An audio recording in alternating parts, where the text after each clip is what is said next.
Bonjour à tous et bienvenue dans Métamorphosis School, l'école de la transformation.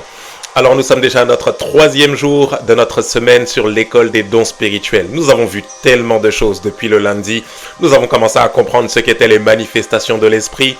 Le mardi, nous avons mis en avant les mythes et les réalités par rapport aux dons spirituels. Et aujourd'hui, pour notre 3e jour, nous voyons enfin les différents types de dons et leurs spécificités. Nous allons rentrer un peu plus dans le vif du sujet aujourd'hui par rapport à ce thème. Avant de commencer, bien évidemment, nous allons prendre le temps de prier.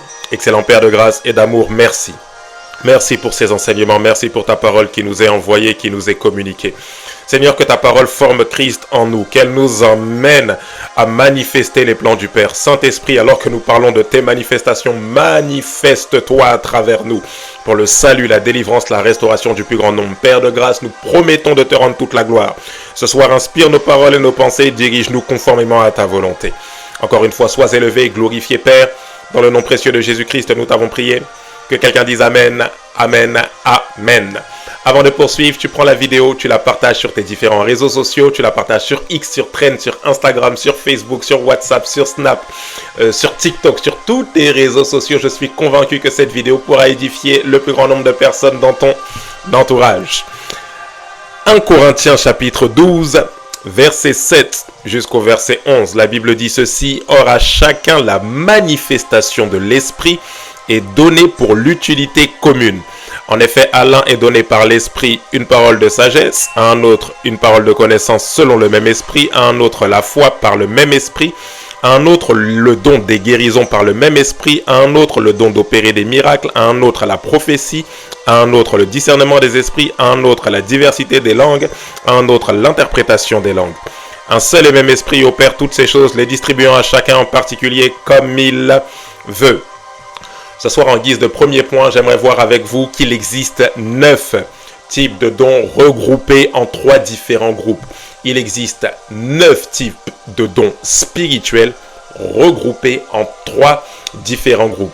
9 dons regroupés en 3 groupes. Le premier des groupes, c'est ce que les théologiens appellent les dons de révélation. Dans les dons de révélation, nous avons la parole de sagesse, la parole de connaissance et le discernement des esprits. Ces 3 types de dons spirituels sont regroupés dans la catégorie appelée les dons de révélation. Nous avons la deuxième catégorie qui n'est rien d'autre que les dons de puissance. Et dans les dons de puissance sont regroupés à la fois le don de foi ou encore le don de foi spécial, mais également le don d'opérer des miracles ou encore le don des guérisons. Donc le deuxième groupe, la deuxième catégorie concentre les dons de puissance dans lesquels il y a à la fois le don de foi ou encore le don de foi spécial, le don d'opérer des miracles et enfin le don des guérisons. Le dernier type de groupe, les théologiens appellent ce groupe-là à la fois les dons d'inspiration ou encore les dons d'expression vocale de manière un peu plus précise. Et dans les dons d'expression vocale, nous retrouvons la diversité des langues, l'interprétation des langues et enfin la prophétie que nous avons étudiée dans notre semaine sur le prophétique. Vous devez comprendre une chose. Je vous redonne ces 3 groupes, les dons de puissance, les dons d'expression vocale ou d'inspiration, mais également les dons de révélation. Vous devez comprendre une chose par rapport à ces 3 groupes qui concentrent tous les dons spirituels. Ces 3 groupes qui concentrent tous les dons spirituels révèlent tout simplement ce que nous sommes devenus aujourd'hui en Christ. En Christ, la Bible dit que nous sommes devenus enfants de Dieu, nous sommes devenus témoins de Christ. Selon que Jésus a dit à ses disciples, le Saint-Esprit surviendra sur vous et vous serez mes témoins. Vous allez parler de ma part. Parce que le témoin, c'est celui qui parle pour quelqu'un, celui qui parle de la part d'eux. Donc en Christ, vous êtes devenus des prophètes, des porte-paroles de Dieu. Rappelez-vous notre semaine sur le prophétique. Mais en Christ, vous êtes devenus des rois. Et vous êtes devenus également des sacrificateurs ou encore des serviteurs. Voilà pourquoi la Bible dit que nous sommes devenus un royaume de sacrificateurs, que Christ a fait de nous un royaume de sacrificateurs pour Dieu son Père. Donc vous êtes à la fois roi, mais également serviteur de Dieu, mais également porte-parole de Dieu. Ces trois différents aspects de votre identité renferment les trois groupes de dons spirituels. Lorsqu'on parle de l'aspect royal de votre identité, ici on parle tout simplement de votre capacité à prononcer des décrets. Parce que le roi est celui qui prononce des décrets et la chose s'exécute. Ici est cachée l'identité des dons d'expression vocale. Lorsque vous prononcez des paroles qui édifient, qui exhortent, des dons prophétiques, lorsque vous prononcez des paroles prophétiques sur la vie d'une personne, c'est un décret que vous êtes en train de prononcer. Ici, c'est l'aspect royal de votre identité en tant qu'enfant de Dieu.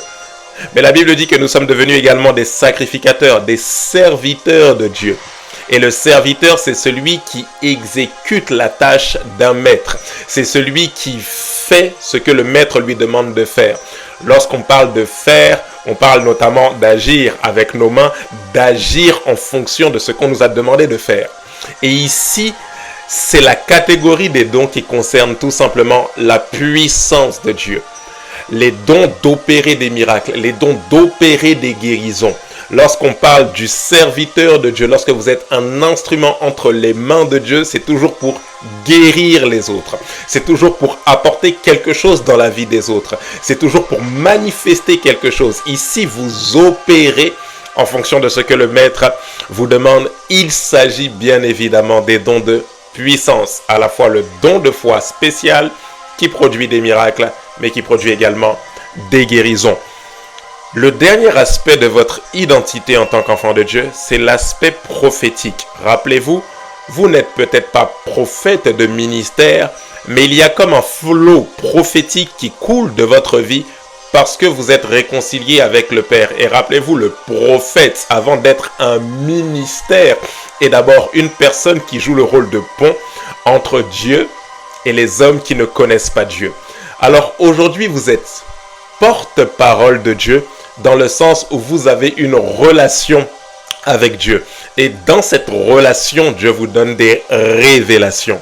Ici, c'est l'aspect des dons spirituels qui touche directement au don de révélation, à savoir la parole de connaissance, la parole de sagesse, mais également le discernement des esprits. Oh, j'espère que jusque-là, vous me suivez. Donc, nous avons notre flot royal. Dans notre flot royal, il y a les dons d'inspiration, d'expression vocale. Nous prononçons des décrets. Dans le flot de sacrificateurs, de serviteurs, il y a ici les dons d'opérer des miracles, des guérisons, de manifester la foi d'une manière particulière. Et dans le flot prophétique, dans notre identité en tant que porte-parole de Dieu, il y a les dons de révélation, parce que c'est Dieu qui se révèle pour que nous puissions aller transmettre un message aux autres. Waouh! Deuxième vérité, nous allons rentrer dans le cadre de la définition de chaque don spirituel, et nous avons vu en premier lieu qu'il y avait les dons de révélation. Dans les dons de révélation, nous avons le premier des dons qui est la parole de sagesse ou encore une parole de sagesse. Notez qu'une parole de sagesse, c'est une révélation de Dieu qui nous introduit directement, mais en partie, dans la pensée divine, dans les plans de Dieu, dans les projets divins. Lorsqu'on parle d'une parole de sagesse, je suis sûr que lorsque vous pensez à la parole de sagesse, vous pensez à cette histoire où Salomon voit ces deux femmes, le roi Salomon voit ces deux femmes en train de se disputer à cause d'un bébé qui a été étouffé et l'autre qui est resté en vie, et personne ne sait savoir à qui appartient l'enfant qui est resté en vie, et Salomon décide de couper, comme par un conseil de sagesse, de couper l'enfant en disant que en lui-même que la mère qui refusera que l'enfant soit tué sera véritablement la mère de l'enfant, parce qu'elle préférera donner l'enfant à la femme plutôt que de voir l'enfant mourir. Lorsque nous parlons d'une parole de sagesse, bien évidemment la parole de sagesse concerne ce qui s'est passé dans l'histoire de Salomon, mais c'est bien plus que ça. La parole de sagesse n'est pas juste une prédiction de l'avenir, n'est pas juste un conseil de sagesse, mais c'est une révélation de Dieu en ce qui concerne les plans à venir, en ce qui concerne les projets de Dieu. Nous avons un exemple très concret dans l'histoire où Joseph se retrouve en Égypte. Vous la trouvez bien évidemment en Genèse, chapitre 41, où Joseph se retrouve en Égypte face à Pharaon et Joseph doit interpréter un songe de Pharaon. Dans le songe que Joseph interprète, il donne la révélation de ce qui va se passer en Égypte, mais il donne également l'instruction divine pour préserver l'Égypte de la famine. Il voit les vaches grasses, il voit les vaches maigres et il donne le conseil divin qui permettra au plan, au projet divin de Dieu de pouvoir s'accomplir en Égypte. Lorsque nous parlons de la parole de sagesse, nous parlons d'un conseil, d'une orientation divine qui est donnée en ce qui concerne les plans de l'avenir, l'exécution des projets de Dieu. La parole de sagesse n'est pas juste une question de sagesse humaine. La parole de sagesse n'est pas juste une question d'expérience au niveau de l'âge, d'expérience de la vie. Non, c'est une introduction partielle en ce qui concerne la perspective, la pensée, les projets, les plans de Dieu en ce qui concerne le futur ou encore en ce qui concerne l'avenir. Nous avons ensuite le deuxième don qui est la parole de connaissance. La parole de connaissance. Notez qu'une parole de connaissance est une révélation partielle, divine, sur le passé et sur le présent d'une personne. La parole de connaissance met en avant, met en exergue, met en lumière à la fois l'omniscience de Dieu, mais également l'omniprésence de Dieu. Lorsque vous manifestez une parole de connaissance, c'est comme si Dieu souffle à votre nature spirituelle une portion de son omniscience. D'une manière générale, Dieu est omniscient, Dieu est omniprésent, mais Dieu est le seul qui peut avoir cette capacité-là.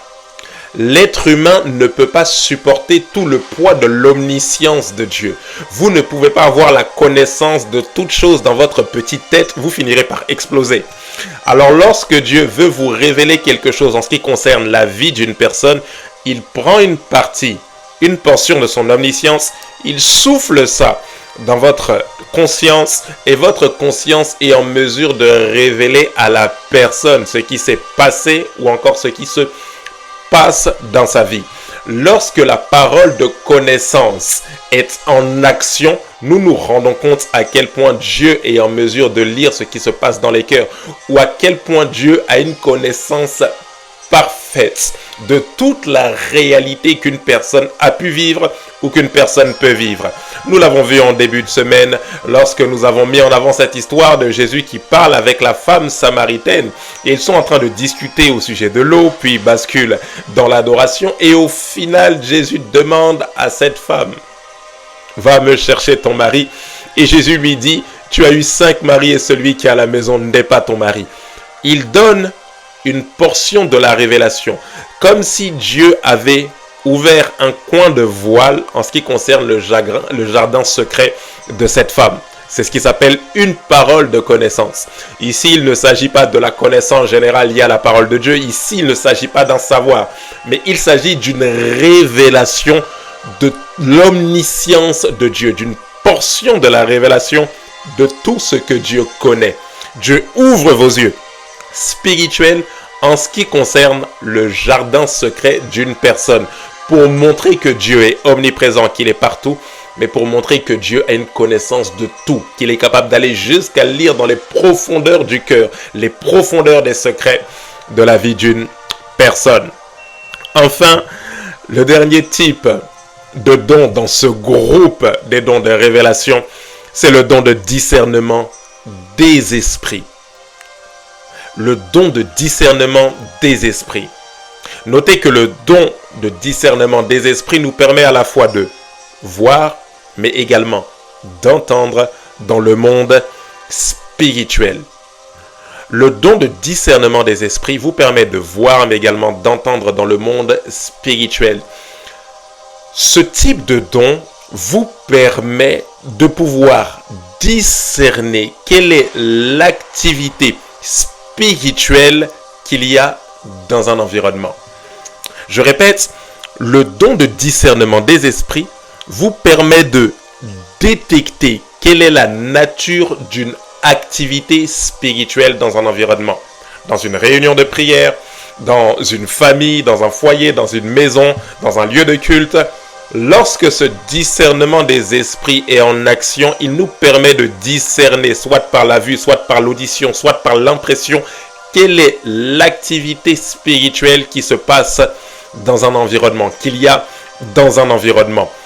Très souvent, vous verrez que ce don de discernement des esprits se manifeste soit par une vision, soit par une capacité d'entendre quelque chose dans le monde spirituel, soit par la vision, soit par des voix audibles, comme si Dieu nous parlait clairement, comme si un être céleste, un ange nous parlait clairement pour nous donner quelle est l'activité spirituelle qui se passe dans un environnement.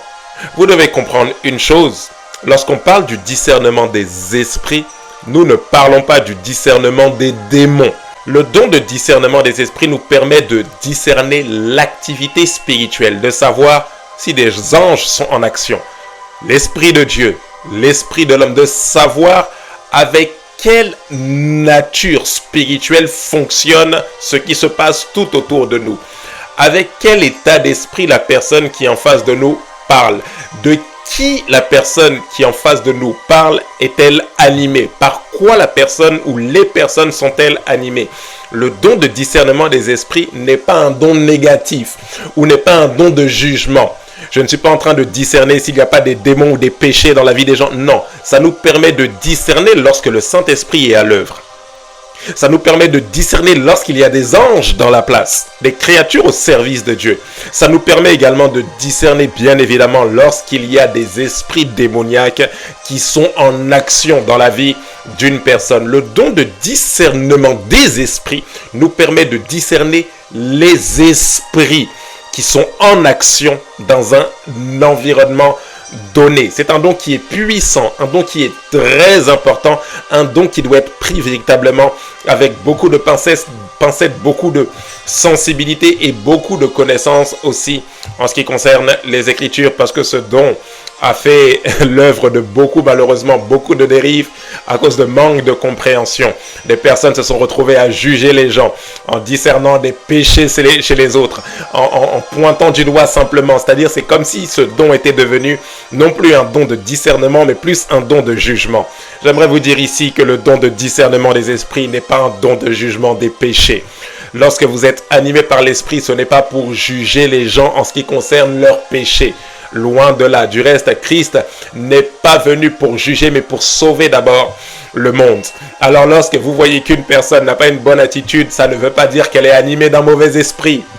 Lorsque vous voyez qu'une personne commet un péché à répétition, ça ne veut pas dire que vous devez la pointer du doigt en disant « je discerne que cette personne-là est mauvaise ». Non, le don de discernement des esprits vous donne une sensibilité pour détecter quel est l'esprit en activité, à la fois l'esprit de Dieu, les anges, l'esprit humain, mais également les activités démoniaques. Le deuxième groupe de dons spirituels, c'est ce qu'on a appelé les dons de puissance. Notez que les dons de puissance exaltent l'omnipotence de Dieu. Lorsqu'un don de puissance, un ou plusieurs dons de puissance, généralement ils fonctionnent simultanément, lorsque les dons de puissance sont manifestés, on voit à quel point Dieu est puissant. On voit à quel point Dieu peut tout. On voit à quel point la capacité divine, la capacité du Créateur est grande. Les dons de puissance servent à démontrer que Dieu est réel, que Dieu est palpable. Ils servent à montrer à quel point Dieu est au-dessus de tout, la transcendance de Dieu. Très souvent, ces dons fonctionnent de façon simultanée. Nous avons le don de foi spécial, le don d'opérer des miracles et le don des guérisons. Notez que le don de foi est cette foi miraculeuse qui produit à la fois des guérisons mais également des miracles. Lorsque nous parlons du don de foi, que l'apôtre Paul parle du don de foi, dans le cadre des dons spirituels de 1 Corinthiens 12, il ne s'agit pas de la foi du salut. Il ne s'agit pas de la foi non plus dans les promesses de Dieu, mais il s'agit d'une foi miraculeuse qui produit à la fois des miracles, mais qui produit également des guérisons. Lorsque ce don rentre en action, automatiquement, il se produit un miracle ou il se produit une guérison. Le don de foi, ou encore le don de foi spécial, est un don qui reçoit un miracle. C'est-à-dire, lorsque ce don est manifesté, vous ne savez pas comment expliquer, vous n'avez pas d'argument. Peut-être que vos sentiments sont mis à rude épreuve parce que vous avez comme la peur de déclarer la parole. Mais dans votre nature spirituelle, vous savez que la personne en face de vous, par l'imposition des mains, recevra la guérison. Vous savez qu'en déclarant cette parole, un miracle financier va se produire. Le don de foi spécial est une foi miraculeuse. Elle relève du surnaturel. Selon qu'il est écrit, or c'est par la foi que nous reconnaissons que le monde a été créé par la parole de Dieu. Lorsque Dieu a créé les cieux et la terre, Dieu avait lui-même de la foi dans sa parole, alors qu'il a créé à partir de rien. Il n'y a rien qui présageait que lorsque Dieu a dit que la lumière soit, la lumière allait arriver à manifestation. Mais lorsque Dieu a déclaré cette parole, Dieu avait lui-même confiance en cette parole-là. Alors qu'est-ce qu'il a fait? Il a déclaré que la lumière soit, et la lumière fut.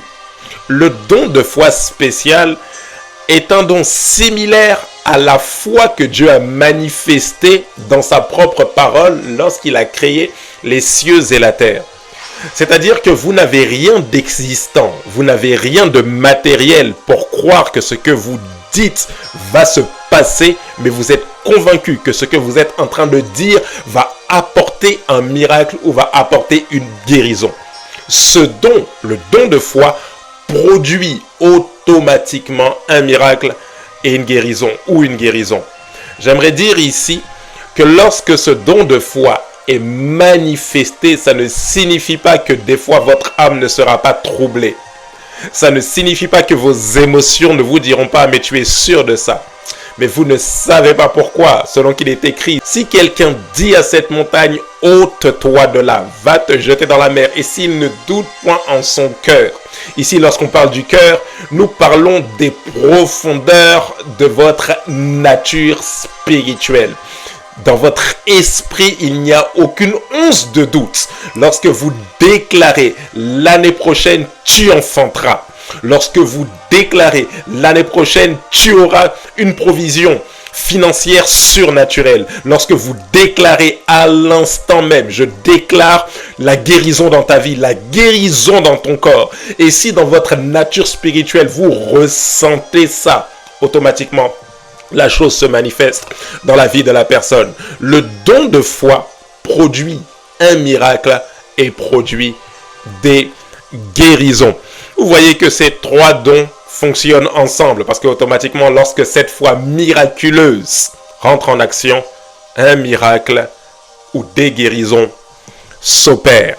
Dans les dons de puissance, nous avons le don d'opérer des miracles qui est, comme nous l'avons compris, une intervention du surnaturel de l'Esprit de Dieu dans le cours de la nature, mais nous avons également le don des guérisons. Nous parlons des guérisons parce qu'il existe plusieurs types de guérisons. Nous pouvons guérir des personnes, que ce soit d'un point de vue physique, mais il y a également des guérisons intérieures. Lorsque vous entendez une personne parler, vous orientez automatiquement dans votre cœur une guérison au niveau émotionnel de tout ce qui vous avait blessé dans votre passé. Une guérison totale s'opère intérieurement au niveau de l'âme. Il y a des personnes qui guérissent uniquement au niveau des pieds, qui guérissent uniquement au niveau des yeux, qui guérissent au niveau du cœur. Il existe plusieurs types de guérisons, mais des guérisons miraculeuses, sans avoir pris de comprimés, sans avoir pris de médicaments, mais simplement par l'action de l'Esprit de Dieu dans la vie d'un homme qui manifeste une foi miraculeuse, qui produit des miracles et qui produit des guérisons. Nous terminons bien évidemment avec les dons d'expression. vocale. Et dans les dons d'expression vocale, nous avons bien évidemment la prophétie, que nous avons étudié dans la semaine du prophétique, dans l'école du prophétique. On se rappelle que la prophétie a pour vocation de consoler, d'édifier ou encore d'exhorter.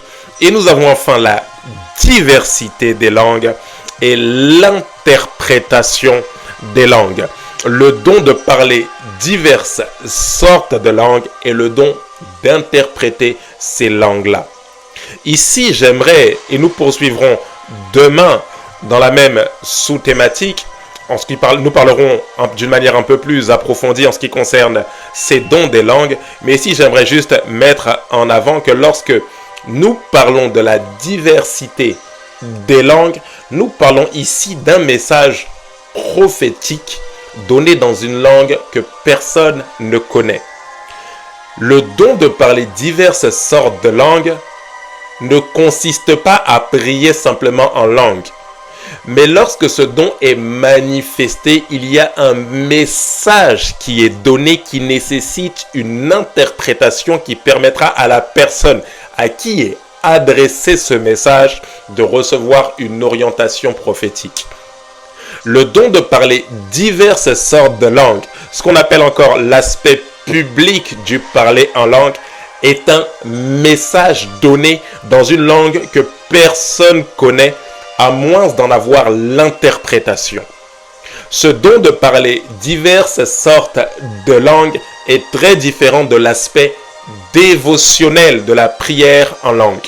L'apôtre Paul l'explique très bien lorsque vous lisez 1 Corinthiens chapitre 14 et qu'il dit « Celui qui prie en langue ne parle pas aux hommes, mais parle à Dieu, car c'est en esprit qu'il dit des mystères, personne ne le comprend. » Nous verrons demain de manière un peu plus précise que la prière en langue dévotionnelle est quelque chose à consommer à outrance, mais dans le secret.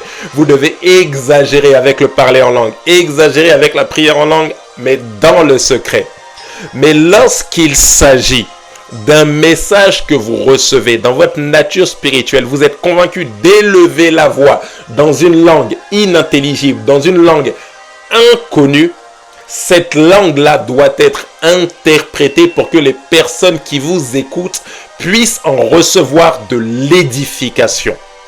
En d'autres termes, si vous avez un message en langue, mais que ce message n'est pas interprété, il est d'aucune utilité pour nous d'élever la voix en langue. Nous le verrons demain de manière un peu plus précise. Ce don est puissant. Il révèle encore une fois que Dieu veut toucher toutes les nations.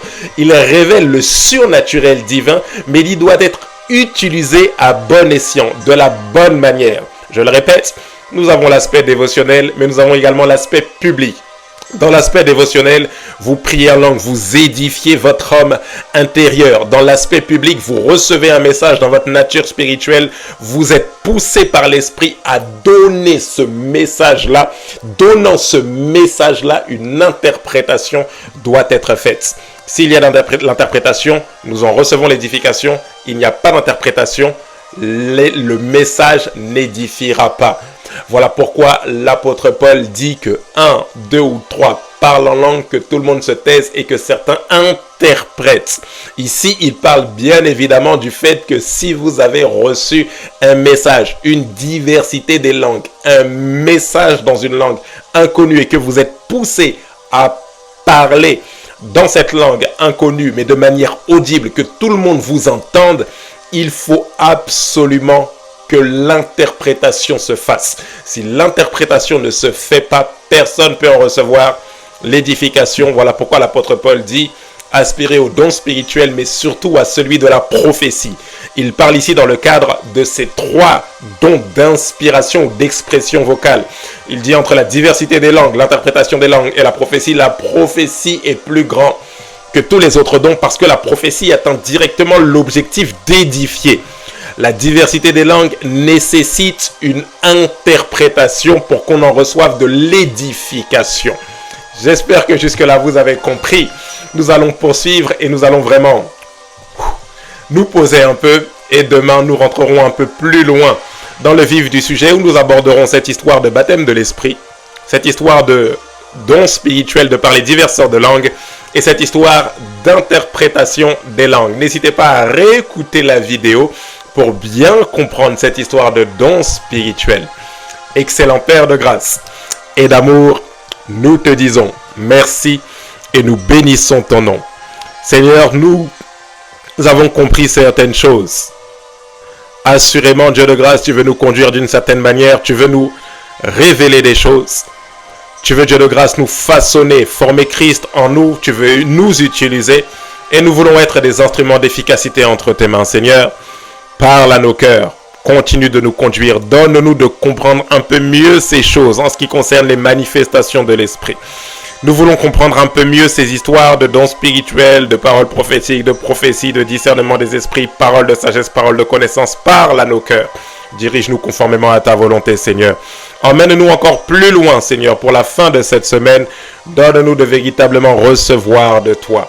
Inspire-nous, dirige-nous conformément à ta volonté. Nous promettons de te rendre toute la gloire. Merci Jésus de ce que tu nous enseignes. Oui, utilise-nous puissamment, Saint-Esprit de Dieu, à travers les dons spirituels. Utilise-nous puissamment. Donne-nous d'être ces instruments, ces personnes qui se laissent utiliser par le Maître, qui se laissent utiliser par toi. Encore une fois, nous bénissons ton nom, nous te disons merci et nous te rendons toute la gloire qui t'est du Père. Dans le nom précieux de Jésus-Christ, nous t'avons prié. Que quelqu'un dise Amen. Amen.